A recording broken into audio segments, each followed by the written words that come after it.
Hello all, this is Al Finch. Today I'm going to bring you a new way to play Magic. Many of you are probably familiar with my other videos at this point.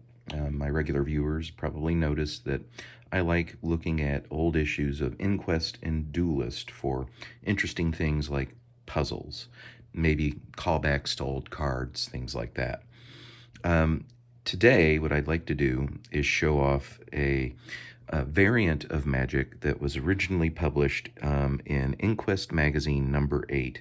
This is the December 1995 issue. I am a bit of a Vorthos, if any of you are familiar with the terms for different types of Magic players, meaning I really like theme. And so, just so happens that in this issue of Inquest Magazine, we have a special variant of Magic that makes extensive use of the old Fallen Empires set. Now, at the time this came out, Fallen Empires was easily accessible. Now, it is an old out-of-print set, but I don't know that it's necessarily all that hard to get a hold of these cards. As of just a few years ago, I was still seeing entire complete sets of this for sale online in a very affordable way. So, those of you that are interested in playing this format, be aware, that while the cards aren't in print, they are still, in my opinion, decently accessible. As one might expect, Fallen Empires cards are going to be the main part of this format. In the original version of the variant proposed in the magazine, they described essentially using monocolor decks, which took the opposing groups. There's many opposing factions within Fallen Empires, and combine them together into a single deck that both people would play from. The example that they give here is a Thalid versus Elf deck.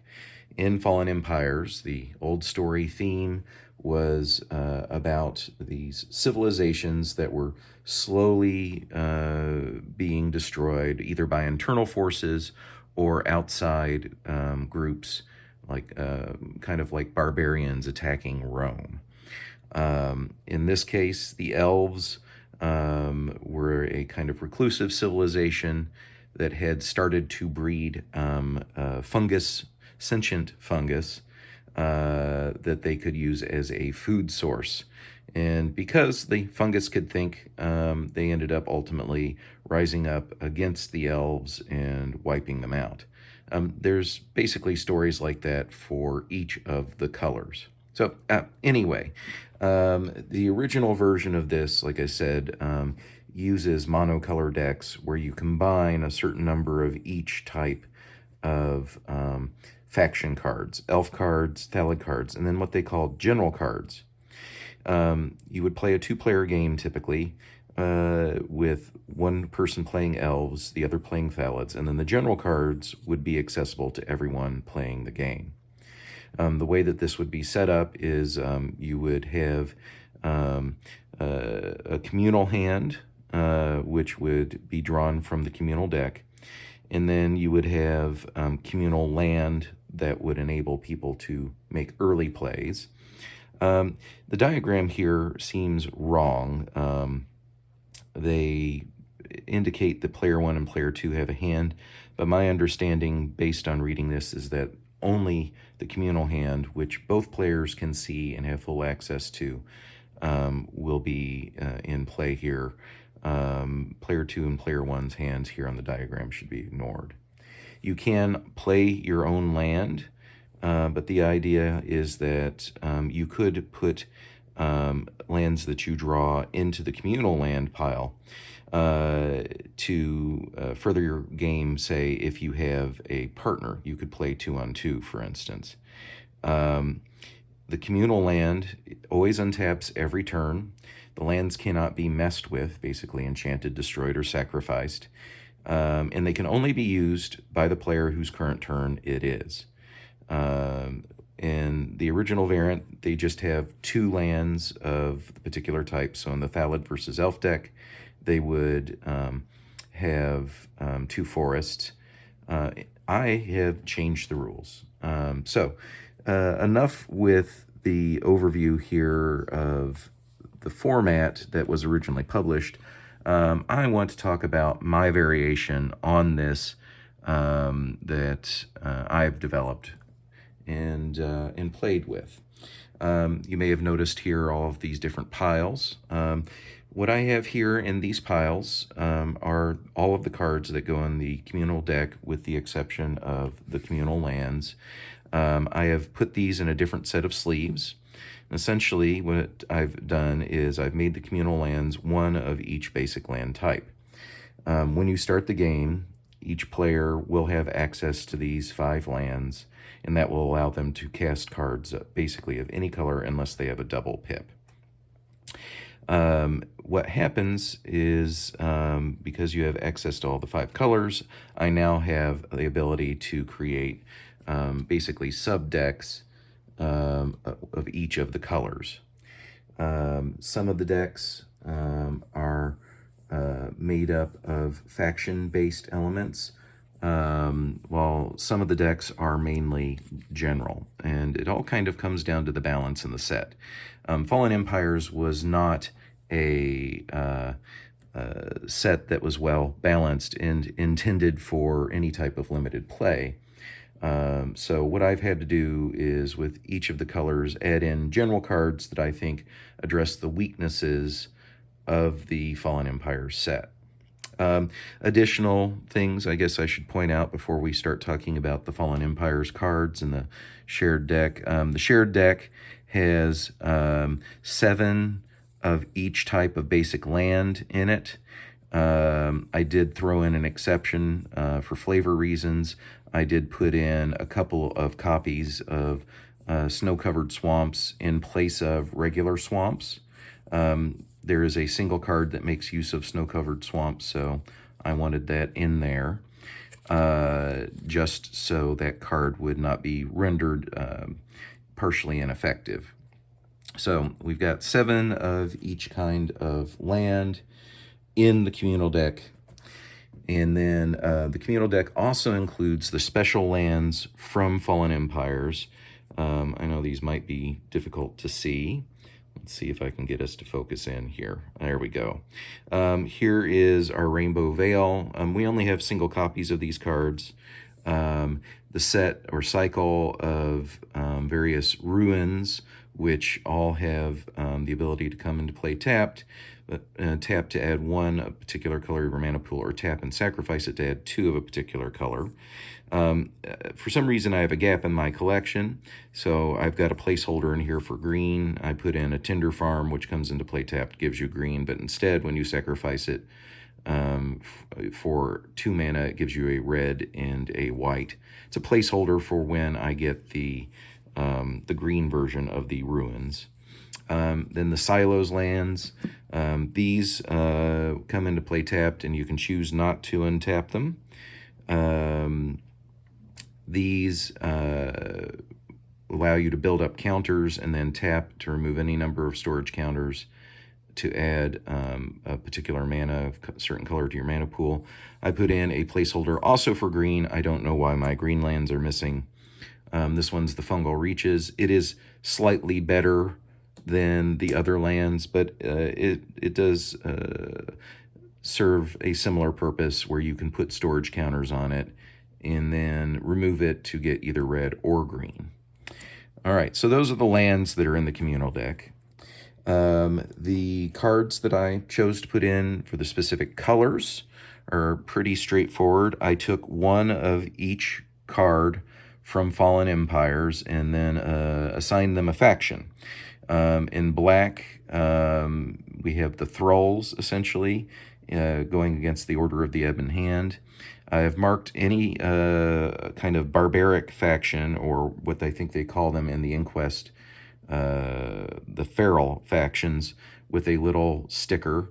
This is just a little vinyl sticker. I have discovered that they're really handy in that when you place them on the face of a card, they adhere really well, but they also peel off without leaving residue or damage on the card. So I've been affixing them to the fronts to notify people of which faction. If you're dealing with the barbaric cards, you can only play cards that show the barbaric faction, which shows like a little hominid or a little lobster dude with a spear, or any card that doesn't have a faction at all. So each of the Fallen Empire cards is included in the particular color.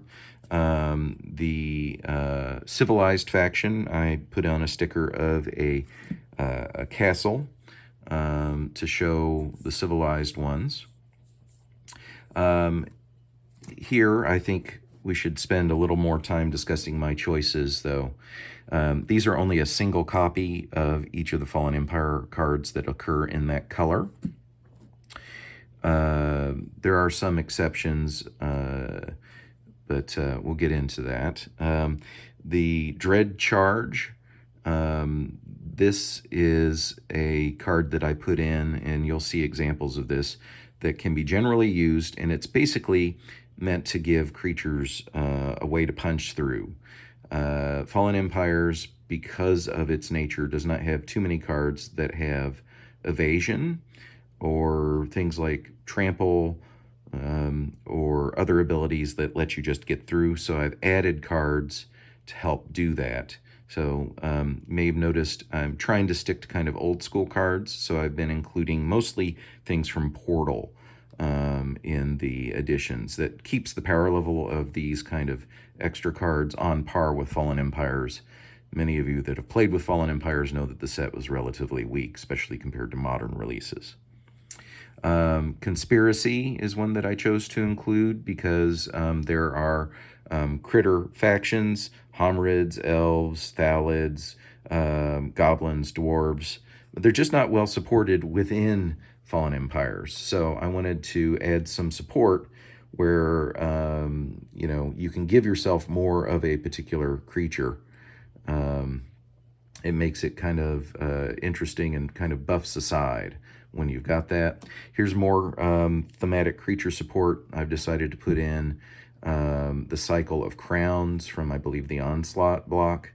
These are ones that boost one particular creature, but if you sacrifice them, they give all creatures with a particular type that share with it the same boost. So it is, I think, an interesting set to include. There are some cards that I feel like are thematically one side but better used by the other, so I've left them factionless as well. Ebon Praetor is one. This avatar, which I think may now be officially labeled a Phyrexian, technically belongs to Order of the Ebon Hand, according to lore, because they were kind of interacting with semi-Phyrexianized entities and sacrificing thralls. Well, this creature requires you to sacrifice creatures or it gets smaller. It's very good compared to the other cards originally, at least in stats. It's trample and first strike, and it's a 5/5, which means it's bigger than a lot of stuff that's in there. But during your upkeep, you end up putting a -2/-2 counter on the Ebon Praetor. You may sacrifice then a creature during your upkeep to remove the -1/-1 count or -2 counter from the Ebon Praetor. And the creature sacrificed this way was a thrall. You also put a +1/+0 counter on Ebon Praetor. So I decided that since there are minimal thralls on the Ebon Hand side, actually none, that this should be accessible to the side that actually has thralls. On the other hand, it's still a decent creature for the Ebon Hand if they can pump it in other ways. And the Ebon Hand at least can still sacrifice creatures to keep it from getting smaller. So I kept that one neutral.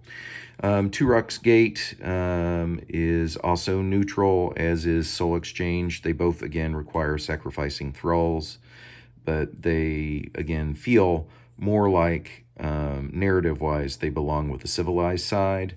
But because of their use of thralls, I kept them as general use for both sides. This is just kind of a low-level board wipe, the Darkmoor Plague, that deals 3 damage to each creature and each player. Kind of lets you reset if you've been playing the game a certain way, you might be able to use this to your advantage. There's not much creature removal in the set, so I've included a handful of things that allow you to deal damage to creatures, or at least get rid of them. That includes the Hand of Death, which I just think is a cool card that just destroys any one creature that isn't black. Dark Offering, which does the same thing as the hand, but also gains you life and costs a lot more. And the Assassin's Blade. This is an interesting thing that I think is a feature of these and not a bug. Many of the Portal cards have explicit timing rules listed on them. They've been errated so that they don't really have these in the Oracle, but I like playing them as written in this because you have a communal hand. Instants are a problem. So what you need is something that lets you interact with your opponent on the opponent's turn that's explicitly only something you can do during your opponent's turn. And this kind of descriptor is something that locks that in. It's a sorcery, but it says play Assassin's Blade only after you're attacked, but before you declare interceptors, i.e. blockers. Destroy any one attacking creature that isn't black. This is something you can only play on your opponent's turn, even though it's a sorcery, all right? It has timing specifically built into it that allows you to play this card from the communal hand without anybody fighting over who gets priority to cast an instant. I like that as a feature of the Portal cards. I threw in a Serpent Warrior just because I wanted to have an equal number of black cards available to everything. Wicked Pact, more destroying creatures at the cost of life. And then just because you need some way to punch through, Final Strike can deal damage to your opponent equal to a creature that you sacrifice. So there's a lot of thought that I put into these extra non-Fallen Empire cards in order to make Fallen Empire cards actually work well within this kind of limited environment. So you'll see similar themes in all of the colors. By the way, I have equal amounts of each color, all right, total. I believe I've got 26 cards in each of these stacks, but they are not equal faction-wise. Some factions are going to be more numerous than others. Some are going to be an even split, but overall, the amount of cards that each player has access to is also equal because of the way that some colors favor either the civilizations or the barbarians. Not all colors are equal in that way, but overall card numbers, you have equal to the same number of cards that your opponent does, no matter which side you're playing on. Again, as before, in blue, we have our Homerids versus the Merfolk. Those are some very flavorful cards. One of my favorite cards is the Sea Singer, which lets you take things over, essentially. If you gain control of a creature, if its controller has at least one island, so it's kind of a fun card. The Voldalian War Machine, which lets you tap more Merfolk to make it bigger. I put in some outside cards to beef up the Homerids, because I'm not including multiple arts of these, even though they are available. I wanted these cards to be unique and keep the game varied, so I brought in some Viscerids, basically Homerids, from other sets. There were some one-offs. There was a Homerid in Alliances, in the Viscerid Armor from Alliances, which is an enchantment. The Viscerid Drone says sacrifice a creature, or tap it, sacrifice a creature and a swamp to bury target non-artifact creature, or you can sacrifice a creature in a snow-covered swamp to bury target creature. That's why I threw in some snow-covered swamps, so that that second option might actually have a chance of arising in the game. And then the Viscerid Armor, it was just too on the nose to pass up. I needed to include it because this most definitely is a Homerid wearing one of its brethren as armor. So those are some outside of the Fallen Empires that are not Portal, but I felt the flavor fit very well. Here's that crown from that onslaught cycle that I was talking about. This particular one lets things have flying, which I like because there's not a lot of evasion in the set. Here's some more of the tribal kind of generic creature support. Unnatural selection lets you, it's an enchantment that sits out. Spend one, choose a creature type other than wall. Target creature's type becomes that type till end of turn. You get an opportunity to turn one creature into kind of a different one of the card type. Here's the single counter spell in the deck, Mystic Denial. It has that portal clause where it is a sorcery, but you can play it on another player's turn. You play it only in response to another player playing a creature or a sorcery. And that card has no effect, and the player puts it into his or her graveyard.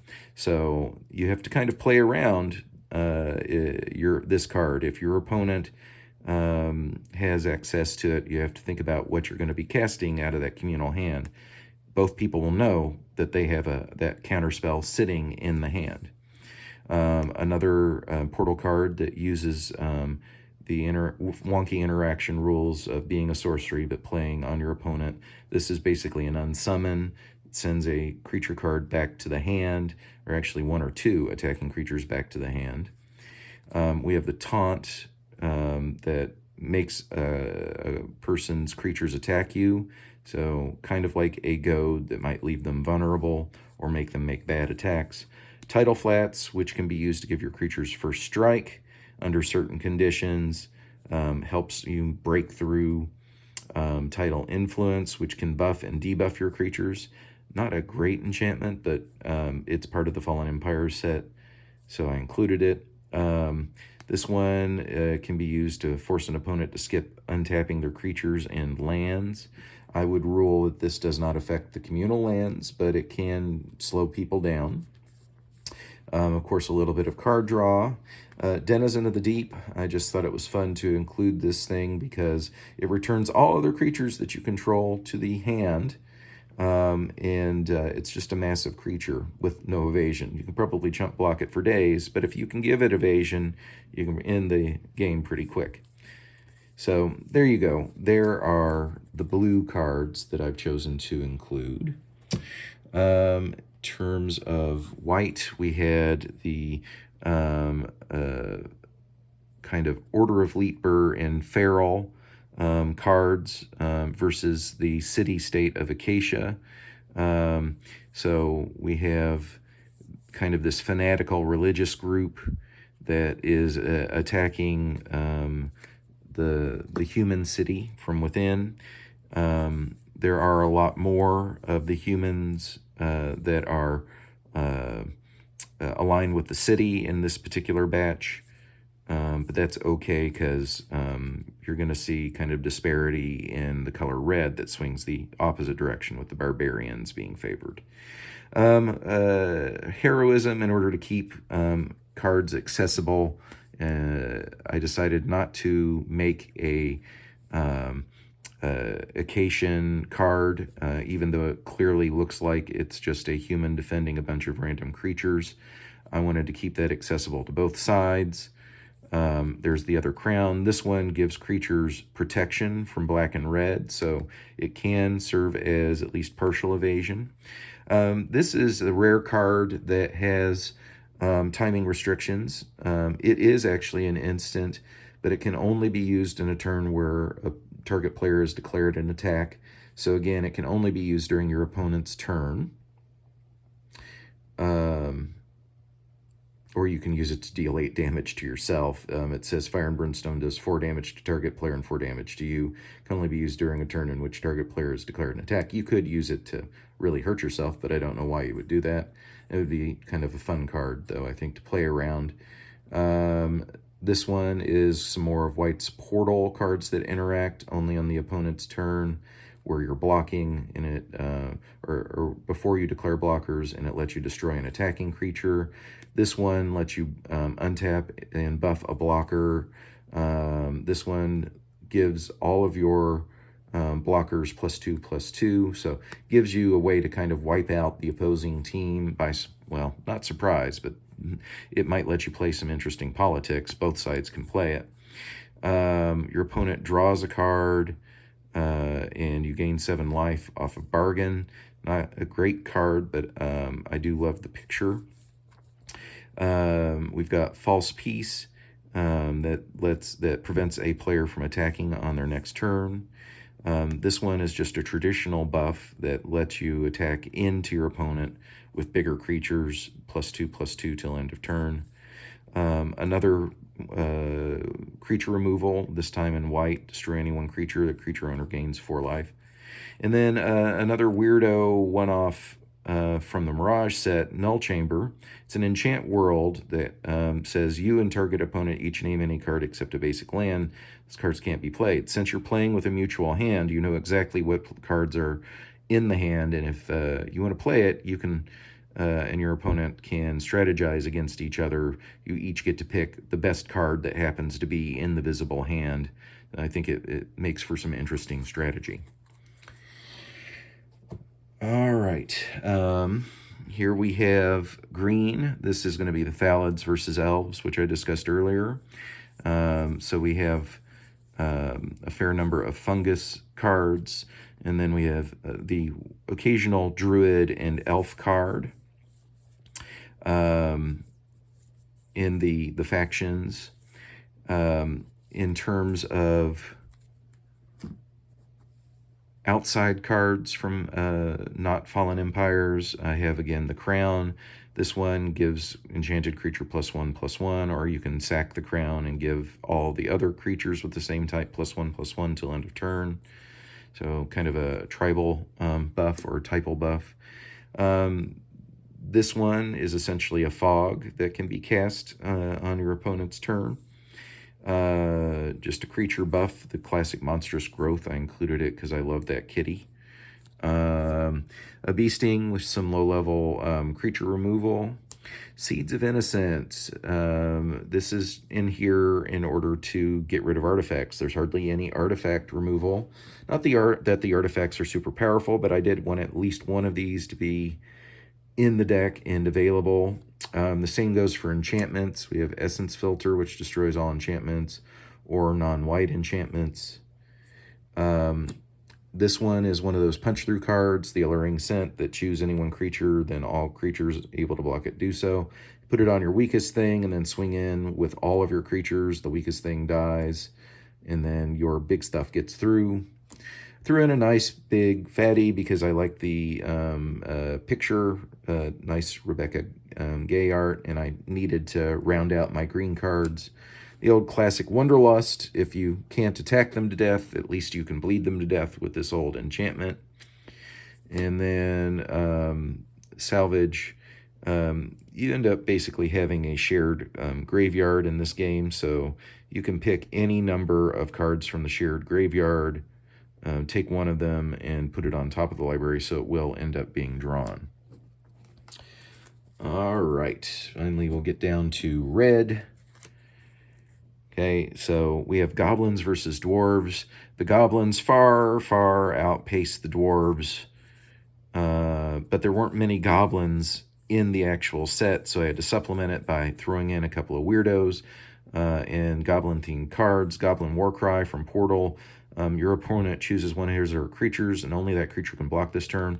It's a nice one that fits the theme and also lets you punch through. We have the Goblin Mountaineer, which has Mountain Walk. Again, it's an evasive creature in a set that badly needs it. Also from one of the Portal sets. I also love the fact that there's Goblin Kites and Goblin War Drums. These obviously help you get your creatures through and deal a lot of damage. And then there's Orcs. There's the Goblin Firestarter. On your turn before you attack, you can destroy Goblin Firestarter to have it deal a damage to a creature or player. Not a particularly powerful card, but at least some weak creature removal, and gives you another goblin to play with. So lots of orcs and goblins. On the dwarven side, there aren't very many dwarves, so what I've chosen to do, and this is something that they recommended in the Inquest, I've also included some their direct damage. Volcanic Hammer, which deals 3 damage to a creature or player, was given to the dwarf side, along with their Catapult, which deals X damage divided evenly amongst all of opponents' creatures, rounded down. This one is the rare instant in the set, but since it's faction-oriented, there's no dispute over who gets to play this card. There were only a handful of dwarves in the set, so I did include some from outside to spice them up. We've got Dwarven Vigilantes from Visions. If it's attacked and not blocked, you can choose to have it deal no combat damage, and then it deals an amount of damage equal to its power to target creature. The Dwarven Trader, which just felt on theme being kind of weak, but also just a generic dwarf card from Homelands. The Dwarven Weaponsmith, which I think might have been Antiquities. Tap during your upkeep, add a permanent +1/+1 counter to any creature. Each time you use this ability, you have to sacrifice one of your artifacts in play. So buffs your creature for getting rid of a bad artifact. The classic Dwarven Warriors from the original revised set that lets you punch through with your smaller creatures. Of course, the Crown from Onslaught. This one gives your creatures +1/+0 on first strike. Probably one of the better of the crowns, other than the one that gives flying. And then a combat trick for red. You play this only on your opponent's turn after you're attacked, and it deals 1 damage to each attacking creature. All right, finally, this leaves the artifacts. The artifacts are interesting. The majority of these are going to be factionless, but there were a couple that I chose to be on the civilized side just because of their flavor. Implements of Sacrifice talks about the Order of the Ebon Hand and their rituals, so it needed to be, in my opinion, a civilized card. So did Elven Lear. That's not a Saproling playing the Lear, so I'm going to make sure that only the elves, or at least a civilized quote-unquote group, gets to play with that. I tried to put in interesting artifacts that would speed up the game. Something like Infinite Hourglass. During your upkeep, put a time counter on Infinite Hourglass. During any upkeep, a player can play 3 to remove a time counter, and all creatures get +1/+0 for each time counter on Infinite Hourglass. I find because a lot of the Fallen Empire's creatures are underpowered, this is a nice thing to have on the board to speed the game up. I've added Excavator from Tempest because it gives creatures land walk ability, lets you punch through and get some damage done. I've got a whole bunch of cards that discard from your hand. He's like, well, why would you want to discard from your hand? Well, you have a communal hand, which means you're playing the same 7 cards as your opponent. Only some of your cards are available, right, in those communal hands. If you have cards that force you or your opponent to discard, you can get rid of the faction cards that don't belong to your faction. You can target specifically powerful cards that you don't want your opponent to have. This is one such card that lets you kind of do this for a fairly high price, but it's such a powerful effect. This type of format, I thought it was cool to include. To play Wand of Ith's ability, to spend 3 and tap it, you look at a card at random from a target player's hand. If the card's not a land, target player has to choose to either discard it or pay an amount of life equal to the casting cost. If your hand is full of opponent's faction, tap this. Chances are you're going to get one of your opponent's faction cards, and then you're going to make them either pay life or get rid of the card that gets randomly chosen. If your own gets chosen by accident, well, tough luck. This makes this kind of an interesting card to activate. Probably one of the most powerful cards that I could add to this kind of format is the Jilum Tone. It looks terrible, not great in regular Magic. Spend 2, draw a card, then discard a card. Basically, it's the loot. This is really good anytime you've got a shared hand. Get rid of your opponent's faction cards, or the cards that are most useful to your opponent, while drawing, hopefully, a new card that will be useful to you. Brought in Jandor's Ring from Arabian Nights, and this version's revised, but this one just discards a card you just drew from the library and draw another card to replace it. So if you end up drawing an opponent's card, you can dump it again and try again. This is from the Fallen Empire set. This one lets you regenerate a creature by discarding a card at random. I think that's interesting. Depending on what the mix of cards are, you might end up having to pay a little extra by discarding one of your own cards, but it could be an advantage. You could randomly get one of your opponent's cards instead. Conkhorn is interesting interaction because it lets you put cards that are in the hand back on top of the library, so you can kind of temporarily keep a card out of your opponent's hands. The Ring of Renewal. This is one that discards at random to let you draw 2 cards. You might get rid of your opponent's cards or one of yours and get 2 to replace it. Spirit Shield, which is just part of the actual Fallen Empire set. Not great, but kind of an interesting precursor to the equipment we would see later on. Same goes for the Zealand Sword. The Zealand Sword gives +2/+0. The Spirit Shield gives +0/+2 when you spend 2 and tap them, or 3 and tap, and then you can keep it tapped in order to keep boosting that creature. Delif's Cube. Basically, Delif was kind of a pacifist, so I thought it best to keep him as a kind of neutral character. So anything that mentioned Delif, there's like 1 or 2 of these, I tried to keep neutral. This one lets you regenerate creatures by not dealing damage. It's strange, but it kind of works sometimes. Balm of Restoration lets you gain life or prevent damage to a creature. This one just straight up deals damage. They're both from the Fallen Empire set. Delif's Cone. This one lets you gain life at the cost of not damaging your opponent. Tanos' Wand from Antiquities. I included this so that you could make your creatures unblockable and punch through, again, in a set without evasion. We need that. I included the Floodwater Dam purely for the fact that it is obviously a Viscerid drone here on the art and is mentioned in the flavor text. This lets you tap X target lands. Presumably, you could play this to mess with your opponent's mana base on their turn, or keep them from casting stuff that might interfere with your attacks. So still a fairly useful card. Brass Herald from, I think, what is that, Apocalypse or something like that. It's more kind of generic tribal support where you name a creature type, you go digging for those creatures, and then those creatures, while this is on the board, get +1/+1. The Ruined Arch, again, is very much like the Dwarven Warrior effect. You can spend X, tap it. X target creatures with power no greater than 2 can't be blocked, so again, lets you punch through. Skyshaper, if you sacrifice it, lets your creatures gain flying, so again, also lets you punch through. And then I thought I also would include the Coral Helm. It just felt on flavor, and spend 3, give target creature +2/+2 until end of turn. Each time you use the ability, you can discard a card at random from your hand. It's a poly artifact.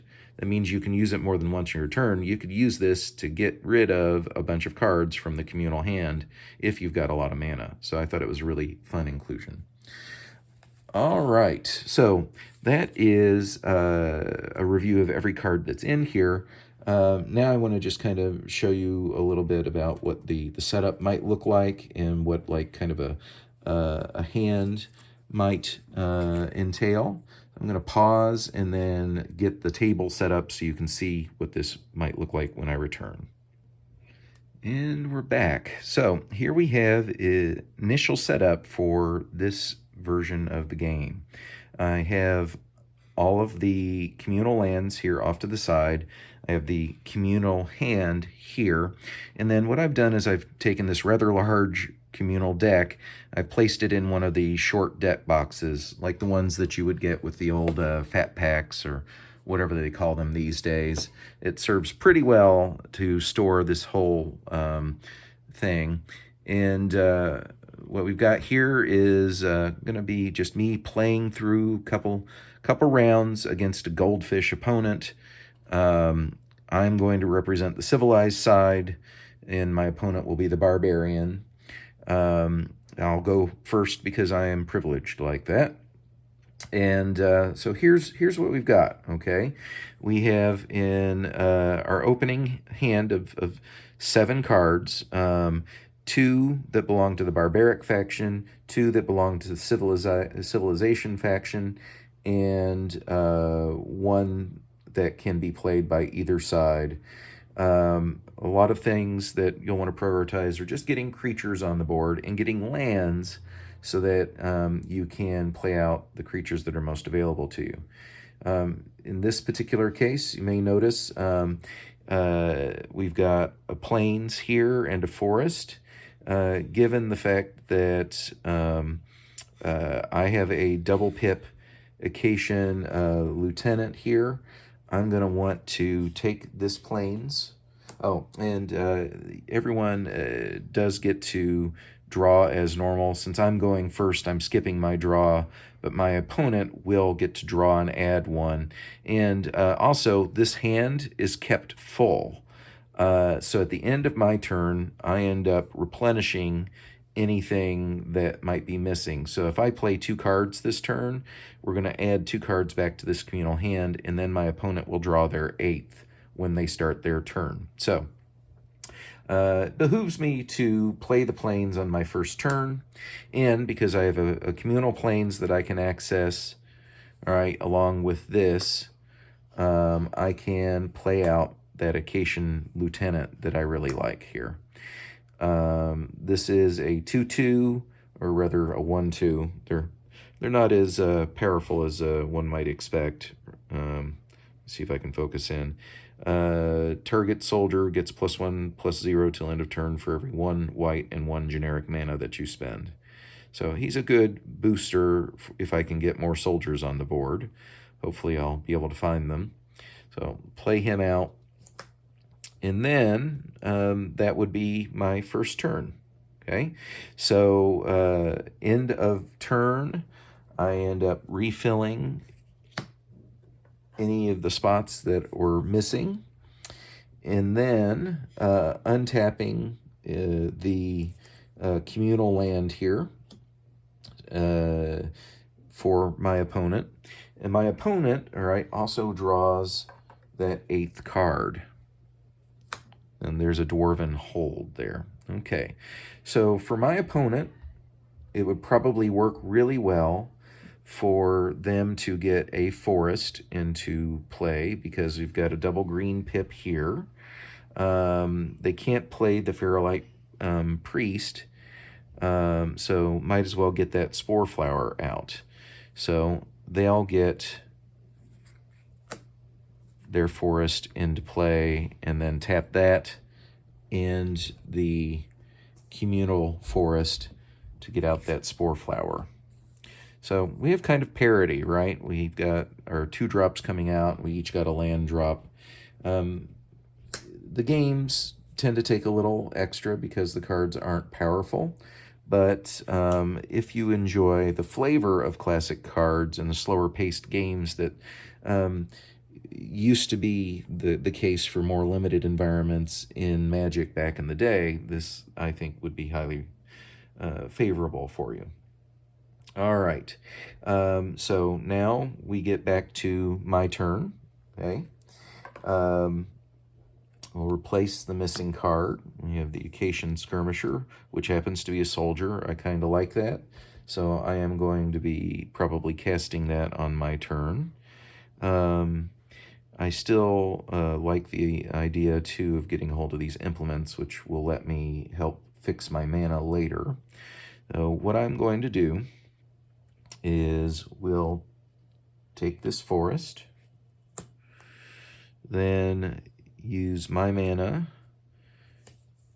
and the communal mana to cast the Acacian Skirmishers. Oh, I should have also drawn an extra card, so there we go. As it is now my second turn, we'll play out the Acacian Skirmisher. It's not a great card, but he's a soldier, so he's at least synergistic with the Acacian Lieutenant. He's banding in first strike, so you can really mess with your opponents using the banding ability. All creatures that band with skirmishers to attack also gain first strike till end of turn. So yeah, this is actually, even though it's a terrible cost, 4 mana for a 1/1, in the grand scheme of things, still a very useful card, especially given that I can pump him with excess mana. I have a couple more communal mana, so I'm going to go ahead and get these Implements of Sacrifice out. This was a pretty successful turn for me, all right? I am going to attack with the Acacian Lieutenant as well. They probably won't want to block with the Spore Flower, which is a 0/1 creature, and later we'll be able to give them a ability to fog. So they'll probably keep that on the board, and we'll get first blood. And then, all right, with that, we'll end the turn. We'll untap those communal lands. We'll fill the hand, the communal hand back up, untap our opponent's stuff.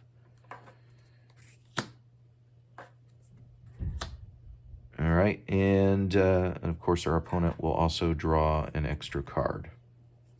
Okay, so analyzing the board here, we still don't have the ability to cast that double white, and we can't cast the double black of the Ebon Predator. This is looking pretty dismal. For the barbarians. There is at least a spore counter on the flower. If it gets 3 of these, we'll be able to fog, slow down the attrition. This is a kind of hand where I might want to avoid playing anything, okay? And then what I'll do is maybe choose something to get rid of that's not very useful. So what I might do, for instance, is decline to attack, decline to play. I have 8 cards in hand, just like in regular Magic.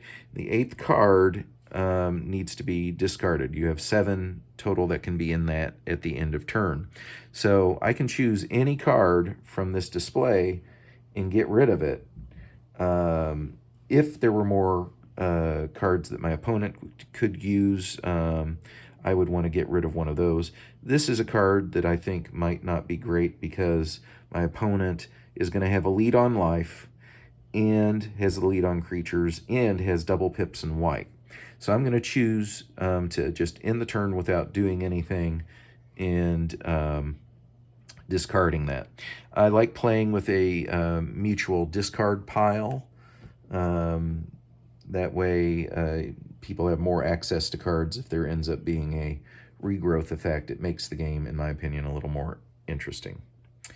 All right, so there's the current board state. We've discarded a Fire and Brimstone.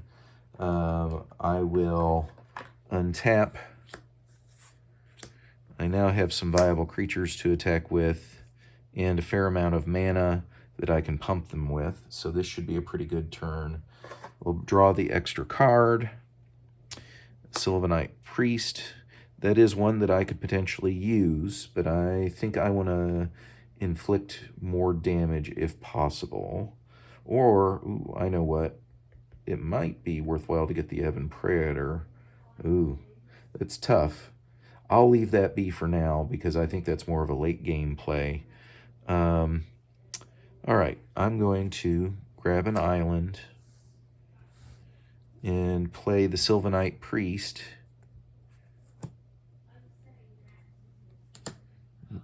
This will give me the ability to tap and protect my creatures later on. So I could spend 2 blue, tap, target creature may not be the target of spells or effects till end of turn. Use this ability only during your upkeep. Not great, but it might keep your opponent from messing with you using one of those portal cards. All right, so another Merfolk goes onto my side, and now I can swing out before that Spore Flower becomes active and do at least a little bit of extra damage, okay? Now I am going to attack for 1, 2, 3, 4 by pumping my soldier twice, getting them down to 15. All right. So, that's basically a run through of how a couple of turns might go. Um, Please, if you've seen something like this before, I'd love to hear about it in the comments. If you enjoy this kind of introduction to an alternative magic format, let me know as well. I can do this kind of stuff on the regular. There are so many old formats that people don't know about these days, and a lot of them are located in some of my favorite old magazines. I can dig those out and share them with people. All right, that's it for now. Ta ta.